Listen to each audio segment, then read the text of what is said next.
Dando continuidade, tá certo? Fiz agora, estou fazendo o upload, vou ficar aguardando. E assim que terminar, eu já coloco isso para fazer o upload e já vou preparando a aula da noite. Tá certo? Então vamos lá. Continuar agora falando sobre a continência, tá bom? Enquanto na conexão, a modificação do foro de competência relacionar-se-á com a ligação dos crimes, na continência, esse relacionamento que vai provocar a prorrogação da jurisdição ou modificação do foro competente vai ser a causa dos crimes entre si. Tá bom? E aí nós temos 4 espécies de conexão prevista no artigo 77 do Código de Processo Penal brasileiro. É simples. São simples, tá bom? Então, o primeiro caso de continência previsto na legislação adjetiva pátria é o que a gente chama de continência por cumulação subjetiva, tá bom? É caso de concurso de agentes, tá bom? Mais de uma pessoa pratica um só crime, tá bom? Toda vez que acontecer isso, quer dizer, várias pessoas praticaram um só crime, e nesse caso aí haveria continência, tá bom?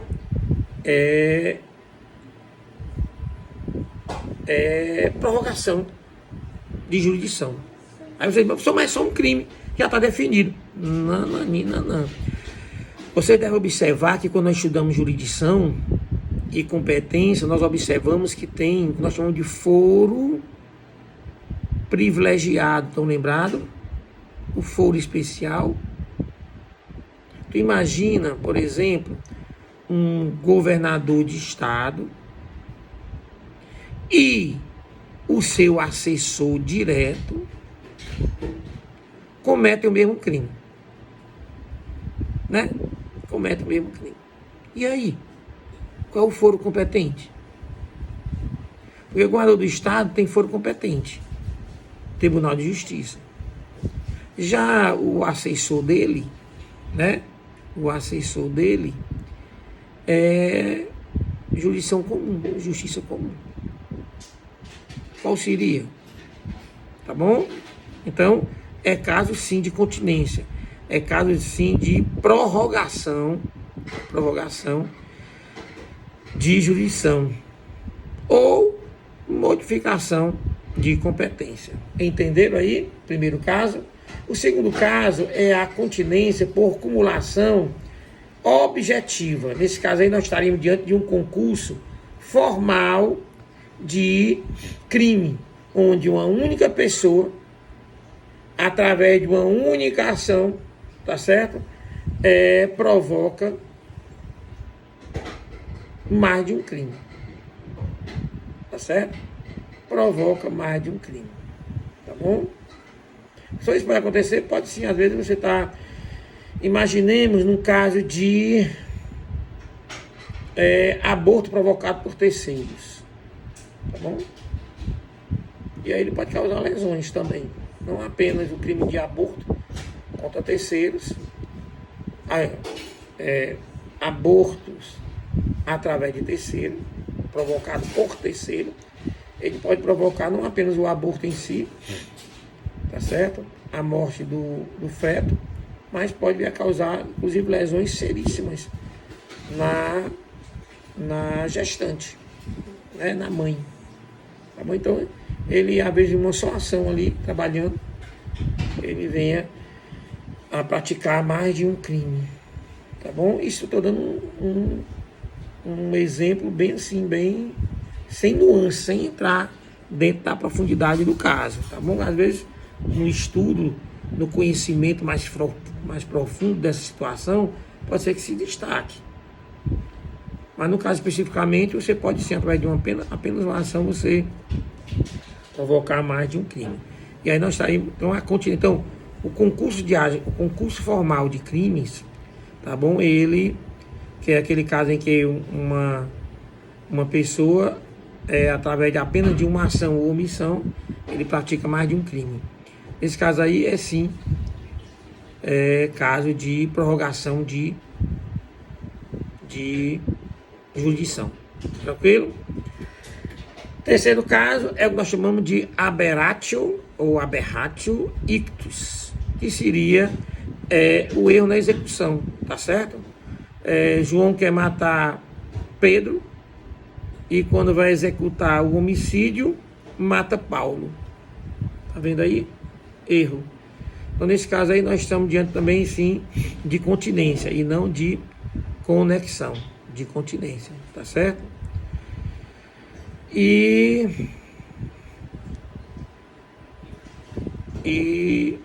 Professor, mas aí é um crime, não, tenha cuidado, que pode ser que eu vou lá para lesionar Pedro e acabo matando Paulo. Aí já temos aí a prática de 2 crimes. E aí eu ia para onde? Qual foro? Tá bom? E às vezes do lugar, tá certo? Às vezes do lugar também pode acontecer. E por último, é a aberratio criminis. Alguns autores chamam também de aberratio delictis.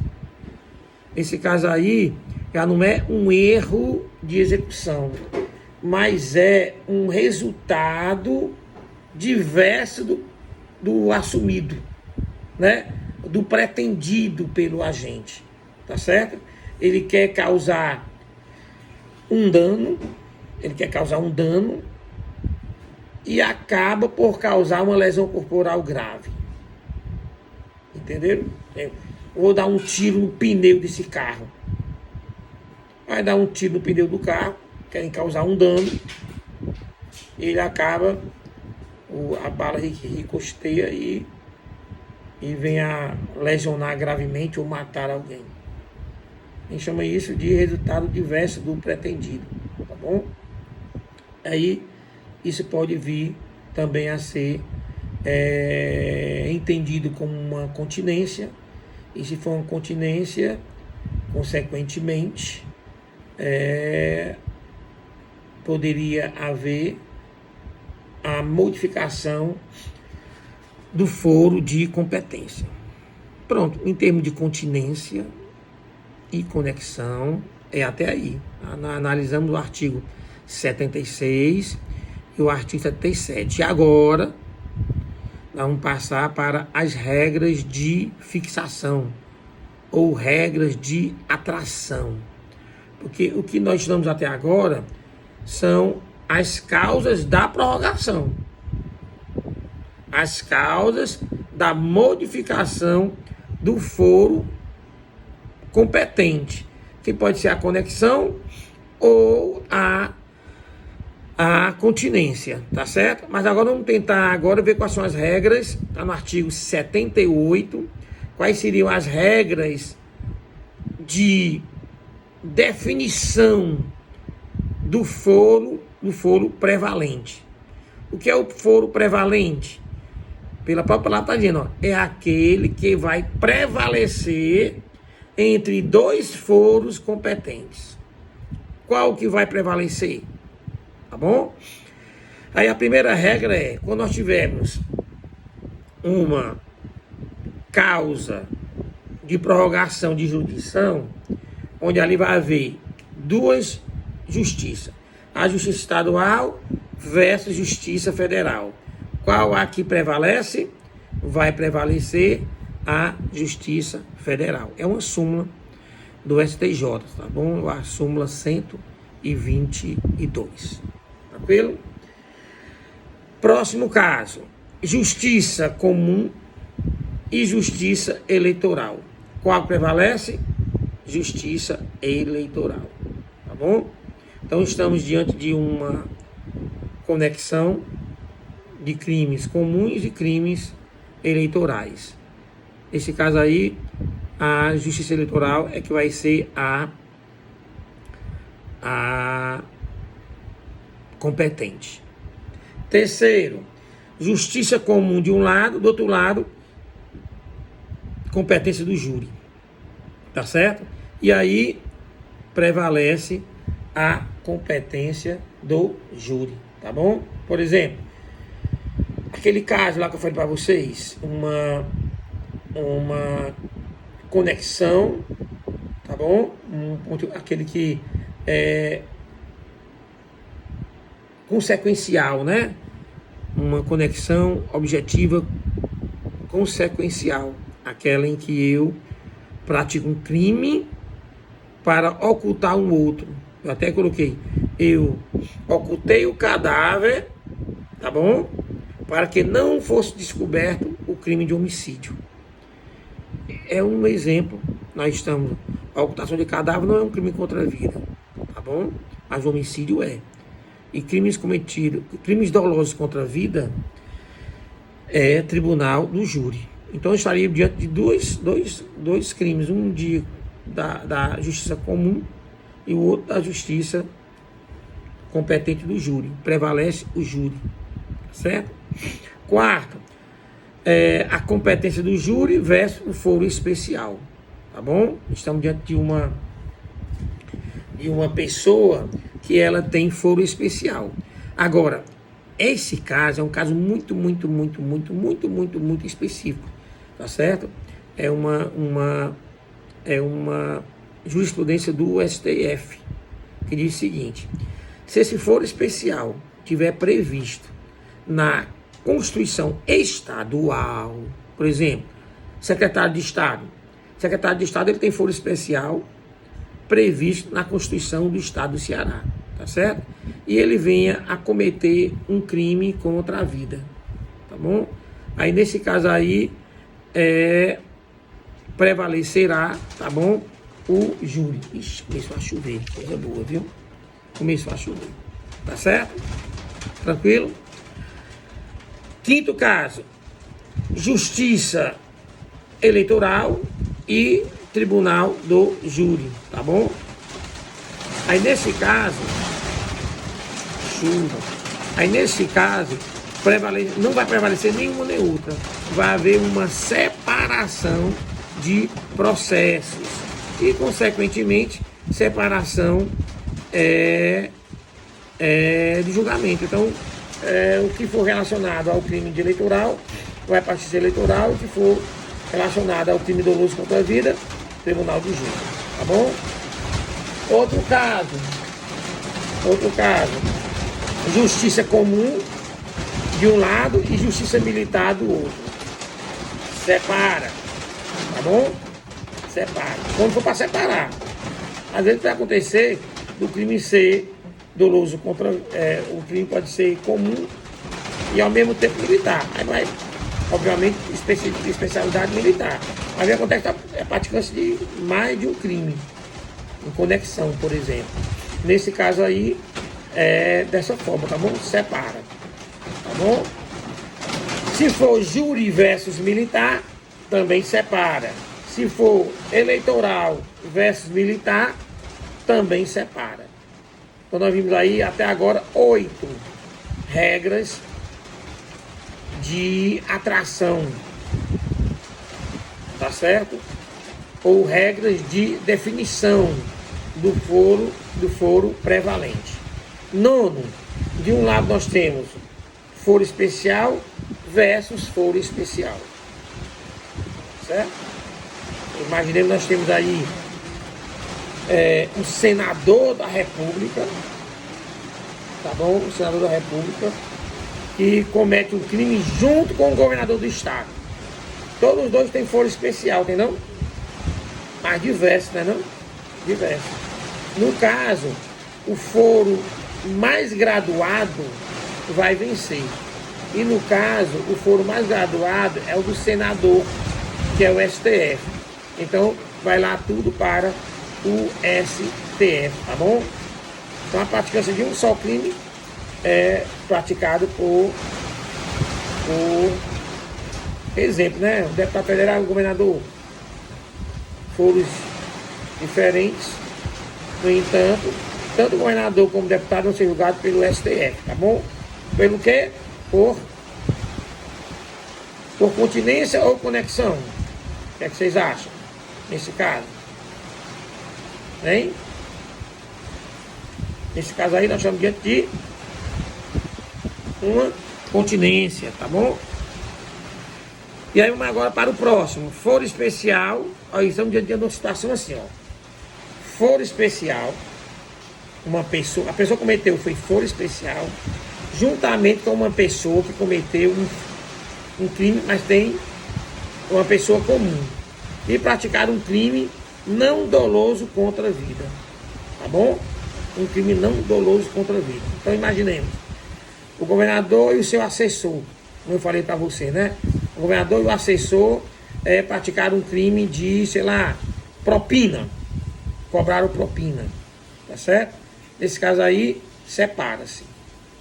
Tá bom? Nesse caso aí, separa-se. Tá certo? Para alguns autores. Para outros autores, prevalece o foro mais graduado. A maior graduação seria o do governador. O que vai definir isso aí, turma, se é só o único crime ou se for uma coparticipação, ou uma coautoria, ou se houver ali um conjunto de outros crimes. Se for apenas um crime praticado pelos dois, nesse caso aí prevalece o mais graduado, tá certo? Agora nós estamos diante de outro exemplo, né? Que acho que é o 10º, né? O 11º já. Nós estamos diante de uma situação em que foi praticado um crime. O crime é doloso contra a vida. Foi praticado por duas pessoas. Uma de foro especial e a outra de foro comum. Tá certo? Foro comum. Aí nesse caso o que acontece? Prevalece o quê? Homicídio, um crime doloso contra a vida, vai ser o tribunal de júri, tá certo? Ou vai ser o foro especial, tá certo? Nesse caso aí, prevaleceria o tribunal de júri, o homicídio prevalece, tá bom? Até aí, tranquilo? As outras três últimas regras, elas falam de concorrência de instâncias ou de jurisdições, tá certo? Então, imagine nós temos uma praticância de mais de um crime, tá certo? Que tenha conexão ou continência, mas há concurso de instâncias. Quer dizer, um concurso de instâncias diversas. Aí, nesse caso, especificamente, prevalece a de maior graduação. Essa é simples. Agora, quando há um concurso de instâncias de mesma categoria, tá bom? Aí o que é que vai acontecer? O que é que diz a lei, né? Aí você vai lá na pena do crime. Aquela pena mais grave, tá bom? Vai prevalecer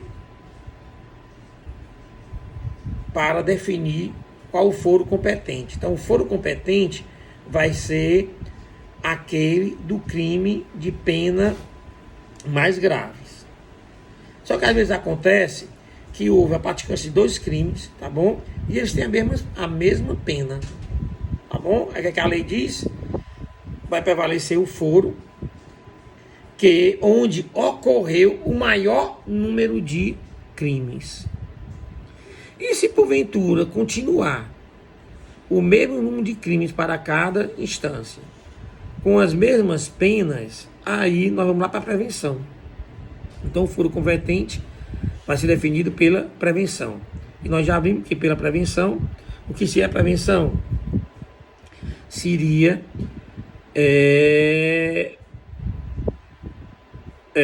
o conhecimento primeiro do juiz. O que é que eu quero dizer com isso?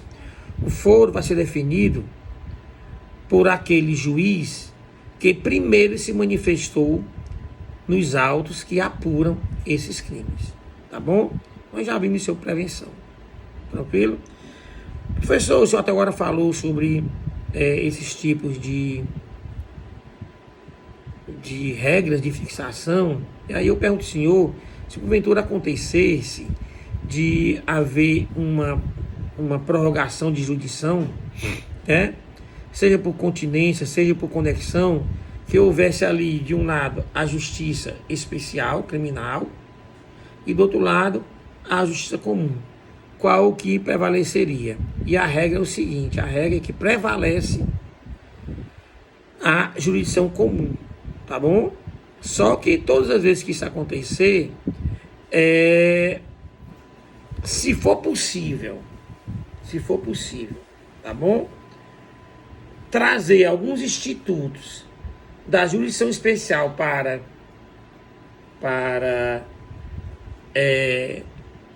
a jurisdição comum, tudo bem, não há importância alguma. O que quer dizer?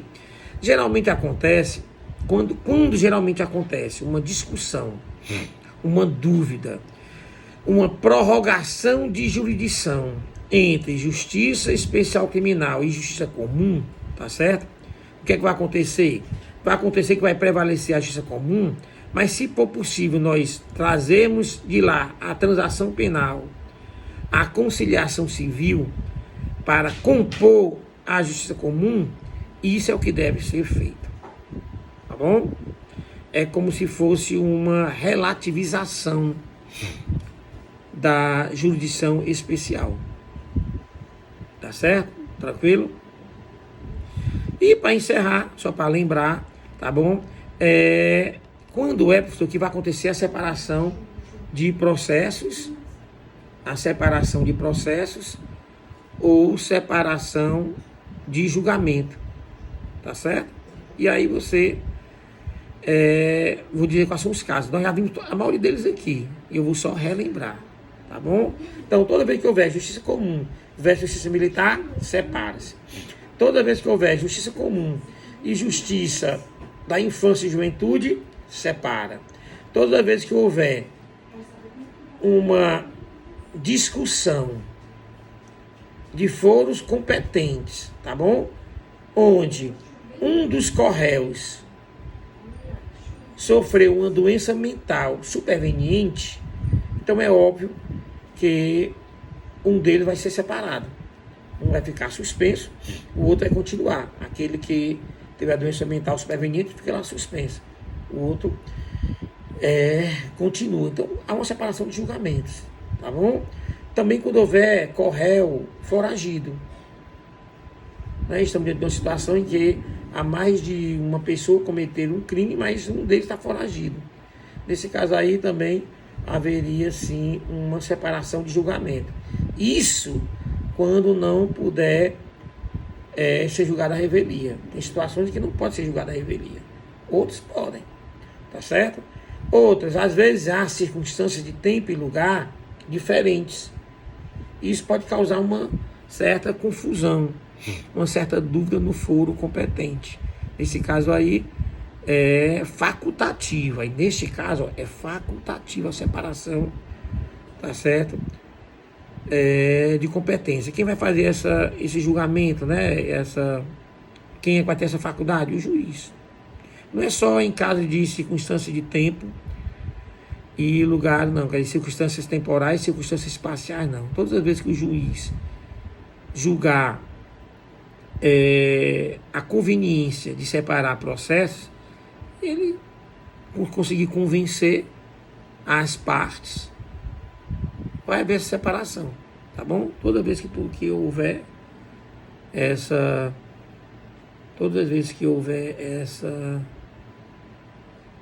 possibilidade do juiz, se ele julgar, não há mistério nenhum. Tranquilo? Então pronto. Tá bom?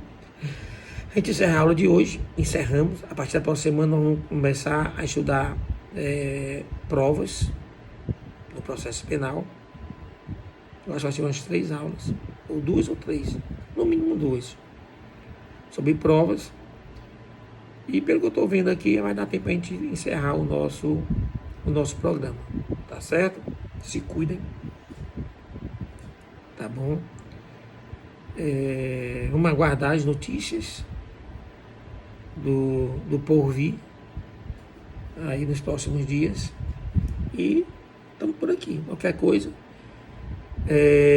mandem suas dúvidas pelo